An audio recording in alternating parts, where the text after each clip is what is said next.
বাংলাদেশের জনগণ গত 12ই ফেব্রুয়ারি ভোটদানের ভেতর দিয়ে তাদের যে নির্বাচিত সরকার, সেই নির্বাচিত সরকার এসেছে। নির্বাচিত সরকার ইতিমধ্যে নির্বাচিত সরকারের প্রধানমন্ত্রী তিনি বেশ কিছু উদ্যোগ নিয়েছেন। যেমন আমরা জানি এই ঢাকা শহর যানজটের শহর। আগে আমরা দেখতাম যারা রাষ্ট্র ক্ষমতায় আসীন ছিলেন তারা রাস্তা বন্ধ করে দিয়ে ভিআইপি প্রোটোকলে, মানে একজন কিশোরী তাকে সংঘবদ্ধভাবে ধর্ষণ করা হয়েছিল এবং সেই ধর্ষণের ঘটনা রফাদফা করার চেষ্টা করেছিল সেখানকার স্থানীয় বিএনপির নেতা। টাকার বিনিময়ে তিনি ঘটনা মিটমাট করতে চেয়েছিলেন।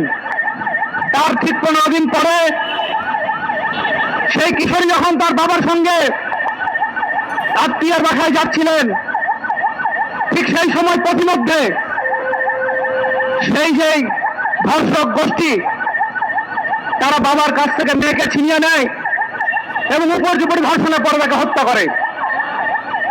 কি ন্যাক্কারজনক একটি ঘটনা। এই ঘটনা আমরা সামাজিক যোগাযোগ মাধ্যমে দেখেছি, কিন্তু দেশের যে সংবাদ মাধ্যম আমরা দেখছি যে প্রধানমন্ত্রী পায়ে হেঁটে সচিবালয় থেকে ওসমানী মিলনায়তনে যাচ্ছেন 21শে পদক দেওয়ার জন্য, সেই খবর হয়।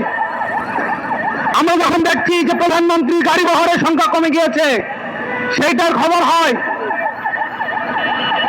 আরো এরকম অনেক খবর রয়েছে যেগুলো সাধারণ জনগণের না জানলেও চলবে।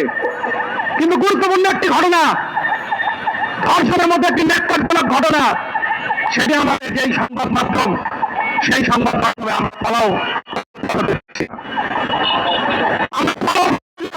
না। 20 বছর বয়সী যে শিশু তাকে যে হত্যা করা হয়েছে সেটি আমরা সংবাদ মাধ্যমে ফলো করে প্রচার হতে দেখছি না। এছাড়াও আমরা দেখেছি গত 2 দিন পূর্বে হাজারীবাগে 10ম শ্রেণীর একজন শিক্ষার্থীকে ছুরিকাঘাতে হত্যা করা হয়েছে।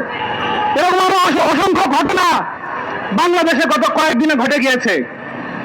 মানুষের প্রতিবাদের কারণে কিছু সামনে এসেছে, আর বাকিগুলো আগেকার মতোই ধামাচাপা, ঘটনার চক্রে ধামাচাপা হয়ে গিয়েছে।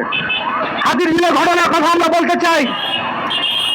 তার পরিবার যখন হাতিরঝিল থানায় গিয়েছে, হাতিরঝিল থানা পুলিশ মামলা নিতে গড়িমসি করেছে।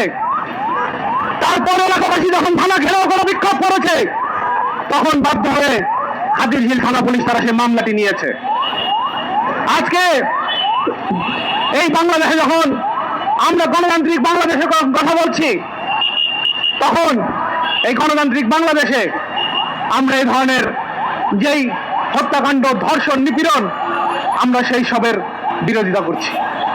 আমরা চাই আগামী যে বাংলাদেশ, সেই বাংলাদেশ হবে সকলের জন্য নিরাপদ বাংলাদেশ, সকলের জন্য সমান সুযোগের বাংলাদেশ। তারেক রহমান যখন সারা বাংলাদেশ নির্বাচনী প্রচারণায় ঘুরে বেরিয়েছে, তখন তিনি প্রতিজ্ঞা করেছেন তার দল নির্বাচিত হলে সকল মত পথের মানুষের জন্য, সকল ধর্ম, বর্ণ, জাতিগোষ্ঠীর মানুষের জন্য, সকল লিঙ্গের মানুষের জন্য একটি নিরাপদ বাংলা